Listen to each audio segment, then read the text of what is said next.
One important aspect is people are eating much more than what they should eat. Between one meal and the next meal, there must be an 8-hour space. Whatever you have health problems, minimum 50% will go away in 6 weeks' time.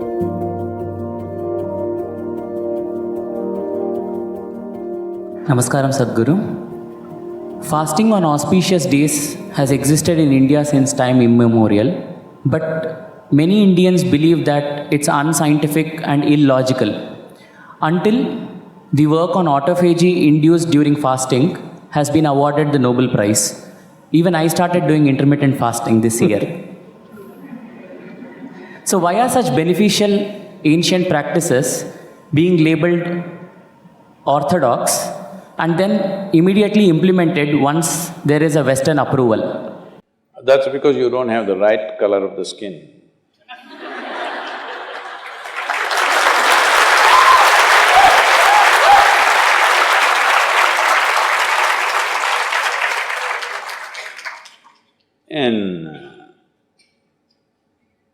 I've been talking about this for 40 years, all right?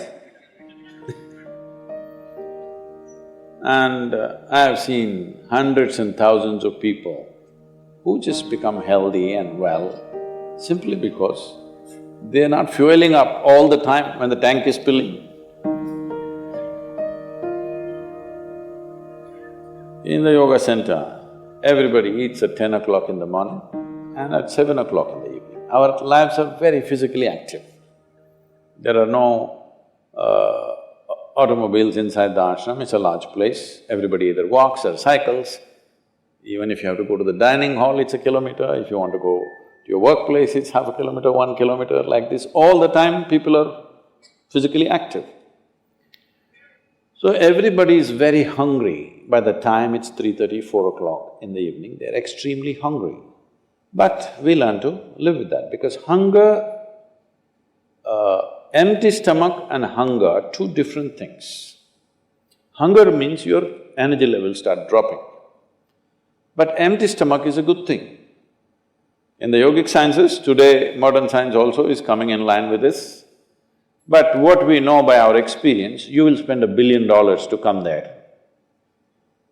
Because research is all about how many $1 million, that's how it is. Your body and your brain works at its best only when your stomach is empty. So we always make sure we eat in such a way, how much ever we eat, our stomach must be always empty within 2 to 2.5 hours' time maximum. So we go to bed hungry always. People think they cannot sleep. They can sleep. On an average, for 25 years on an average, I slept only 2.5 to 3 hours. These days I'm getting little lazy and sleeping anywhere between 3.5 to 4.5 hours in spite of the level of travel that I have. When I say level of travel, if I say my level of travel in the next few days, you will fall off your chair. Yes? Should I tell you? No, not necessarily. Because in the next 10 days, I'm in 5 different countries doing I don't know how many events, all kinds of events.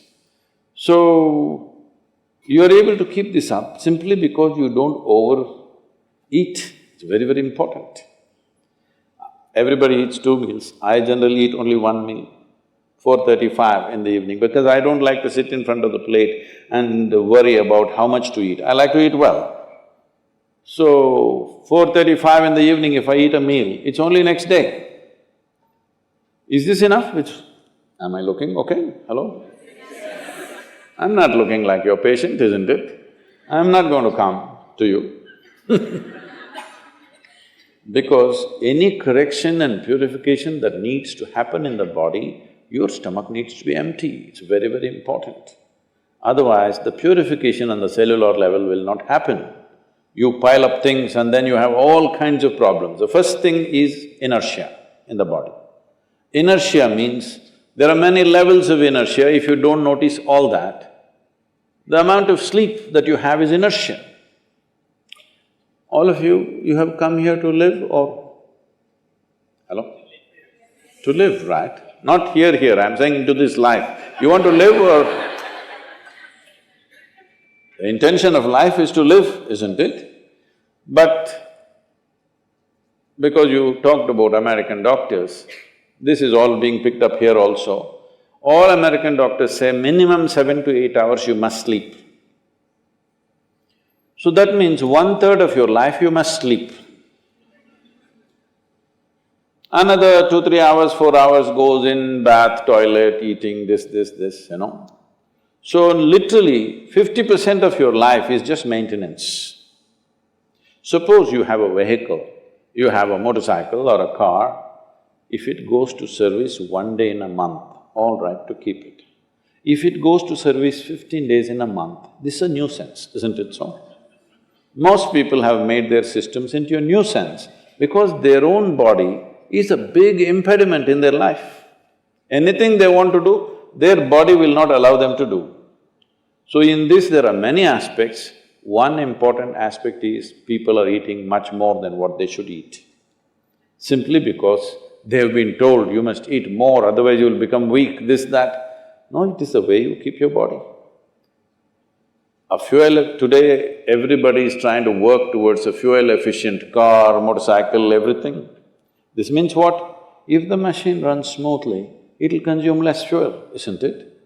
So if you sit here and you are very much at ease, now it'll consume less fuel. If you like this all the time, then it'll consume more fuel, it'll want you to eat. Compulsiveness will come about this. So, this new name, intermittent eating you should see, in United States, people come to our programs will run 10 hours, 12 hours. So, but they will come with some biscuit and something else. They say, I have sugar intolerance, I have to eat. I tell them, you just be here, you're not going to die, I'll ensure, because I don't want anybody dead on my hands, all right? I'll make sure. You first day, no, I have to eat. By third day, they gave up all that. 12 hours without food they sat there, they're perfectly fine. See, health is not something you can do from outside. Health is something you have to do from within. From outside, when something goes wrong, you can seek some help. But all the time something is wrong with you, this means what? You're a faulty machine. Yes? All the time something is wrong with you, why? That's not how this is designed. This is designed for health. Every cell in your body is designed to create health, isn't it? They're all working hard to create health, except you. So, minimum 8 hours gap is what is recommended in yoga. Between one meal and the next meal, there must be an 8-hour space. If you do this, you will see half your problems of health, whatever you have health problems, minimum 50% will go away in 6 weeks' time. If you do certain other things which may right now seem little extreme to you, if you have a little yogic practice, something meditative within you, then you will see 90% of your problem will go off. 10% if it still persists, we can treat it. Now, it's become like this, the healthcare systems, especially where there is heavy insurance policies. People are eating and drinking all kinds of rubbish, go to the doctor and say, fix me. This is not how it works